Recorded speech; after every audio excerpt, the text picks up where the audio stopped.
Oi, gente, sejam bem-vindos ao meu canal. Se você é novo por aqui, eu costumo falar sobre casos criminais reais nas quartas e nas sextas eu falo sobre mitos e lendas enquanto me maquio. Então, se você gosta desse tipo de conteúdo, não se esqueça de se inscrever e deixar seu like, que é muito importante para a divulgação do canal. E a história que eu vou contar hoje pra vocês é a história da Caixa de Pandora.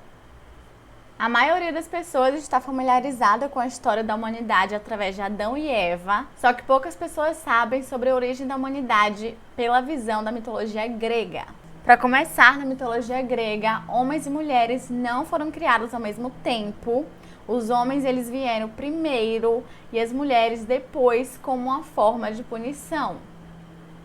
Mas eu vou explicar isso tudo direitinho para vocês entenderem melhor. No mito grego da criação, conforme registrado no poema de Hesíodo, chamado Works and Days, haviam 5 idades.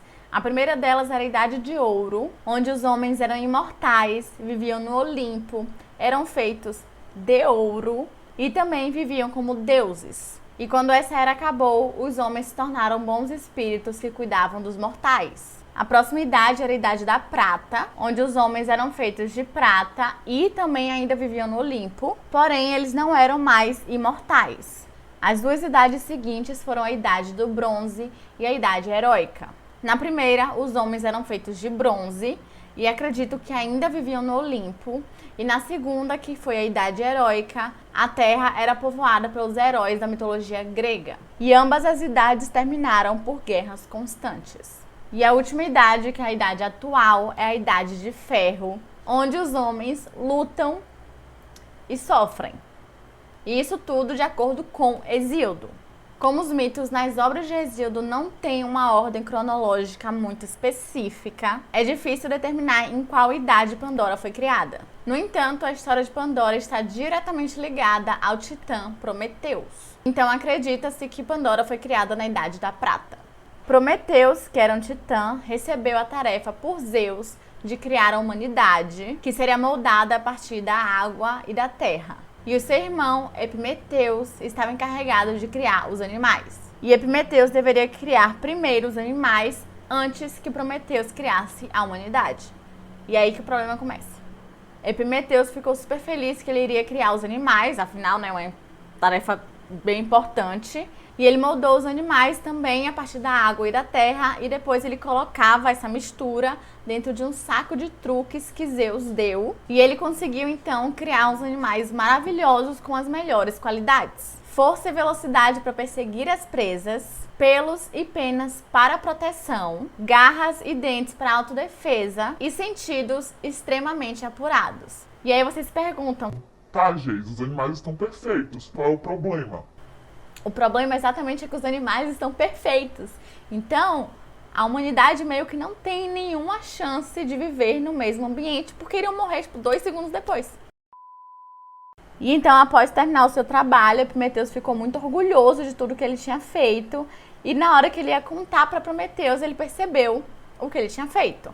E quando Prometeus descobriu, ele na verdade não ficou surpreso, porque Prometeus já era famoso por não pensar muito antes de agir. Então ele tentou usar ao máximo os recursos que faltavam e também pediu ajuda a alguns outros deuses. E nisso ele foi para o Monte Olimpo para que eles pudessem ajudar, dando alguma coisa para a humanidade, para que eles tivessem alguma chance de viver nesse novo mundo. Então Hefestos, o deus dos ferreiros e dos artesãos, junto com Atenas, que era a deusa da sabedoria, arriscaram a ira do seu pai, Zeus, que é pai de Atenas, no caso.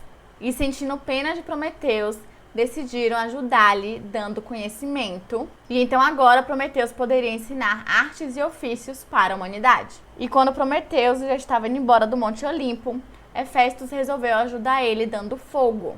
E aí que tudo deu errado. Tudo. Meu Deus. Prometeus, agora que tinha coisas a ensinar à humanidade para que eles fossem capazes de sobreviver, desceu à terra e ensinou aos homens como caçar para comer, construir casas e barcos, ler, escrever e também ensinou o ritual de sacrificar animais aos deuses. Só que em um desses rituais, Prometeus resolveu ajudar os humanos enganando os deuses. E o que ele fez foi cortar 2 partes de um boi, sendo que uma parte era maior, só que nessa parte maior não tinha carne, tinha apenas gordura, e na parte menor tinha a melhor carne. E os deuses resolveram pegar a maior parte, acreditando que seria onde teria mais carne, só que eles foram enganados e quando eles perceberam isso, eles não gostaram nem um pouco. Enfurecido com a malandragem de Prometeus, Zeus resolveu reter o fogo dos homens, para que assim eles não fossem capazes de cozinhar a carne que eles tinham. Só que Prometeus, em vez de ficar quieto, ele resolveu roubar o fogo dos deuses, meu Deus, e levar aos homens. E nesse momento, Zeus já estava full pistola, então mandou Hefestos pegar Prometeus da terra e acorrentá-lo a umas pedras, onde uma águia iria comer seu fígado. Como se não fosse o suficiente, o fígado de Prometeus toda noite iria se regenerar, então todo dia a águia comeria o fígado dele. E essa punição era para durar por toda a eternidade, mas terminou quando ele foi libertado por Hércules. E novamente Zeus ficou com muita raiva e decidiu punir a humanidade mais uma vez. E é aí que entra Pandora. Zeus mandou Hefestos e Atenas moldarem uma mulher da terra, que seria a primeira mortal criada pelos deuses. Uma mulher essa que iria causar muitos estragos na Terra e, consequentemente, a catástrofe da humanidade, que até então estava vivendo meio que uma vida dos deuses, que nessa época eram imortais e inocentes e não sabiam nada do sofrimento. Pandora então foi enviada por Hermes a Epimeteus, o irmão de Prometeus, como um presente. Porém, Prometeus já havia avisado a Epimeteus que não era para ele aceitar nenhum presente vindo de Zeus, porque sempre tinha uma consequência. Porém, ele ignorou. Como dote de Pandora, Prometeus a presenteou com um fitos, que era uma grande jarra de barro com a boca larga, utilizada pelos antigos gregos para armazenar vinho, azeite de oliva, grãos ou até mesmo as cinzas de alguém. E ele instruiu que não era para ela abrir aquela jarra de jeito nenhum. E apesar de muita gente conhecer como a caixa de Pandora, aparentemente não era uma caixa, era realmente uma jarra, que na hora da tradução acabou se tornando uma caixa. Só que assim, eu não sei vocês, mas se alguém me fala, não abra tal coisa, eu vou querer muito abrir aquela coisa. Tipo, muito. E Pandora também, ela ficou com muita curiosidade de saber o que tinha naquela caixa barra jarra, porque ela também não conseguia entender porque Zeus daria um presente para ela se não fosse para ela abrir. E eventualmente ela simplesmente não conseguia pensar em mais nada além de abrir aquela caixa, que era exatamente o que Zeus queria que ela fizesse. Então, certa noite, Pandora, que não era uma mulher má, ela apenas era curiosa e desobediente. E se você parar pra pensar, ela também era muito corajosa, porque ela iria contra o que Zeus falou pra ela fazer, apesar de ser exatamente o que ele queria que ela fizesse, mas ela não sabia disso. E foi então que, quando Epimeteus estava dormindo, ela aproveitou e abriu a caixa. E então consequências terríveis aconteceram.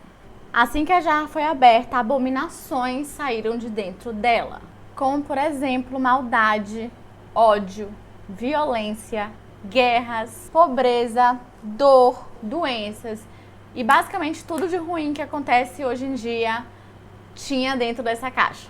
Pandora até tentou fechar a caixa com o máximo de força que ela tinha, mas já era tarde demais, ela já tinha libertado tudo que tinha ali dentro, exceto por uma coisa que tinha lá no fundo, que era esperança.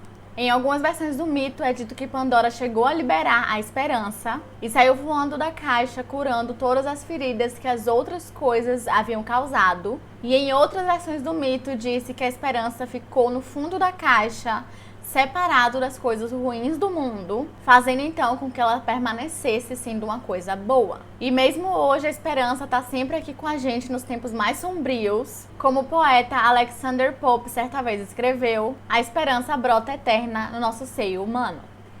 E é isso, gente, esse foi o vídeo de hoje, eu espero que vocês tenham gostado. Se vocês gostaram, não se esqueçam de se inscrever e deixar seu like, que é muito importante para a divulgação do canal. E se você tem alguma sugestão de alguma história, mito, lenda, conto, qualquer coisa que vocês queiram que eu traga, é só comentar aqui embaixo. E é isso, até o próximo vídeo.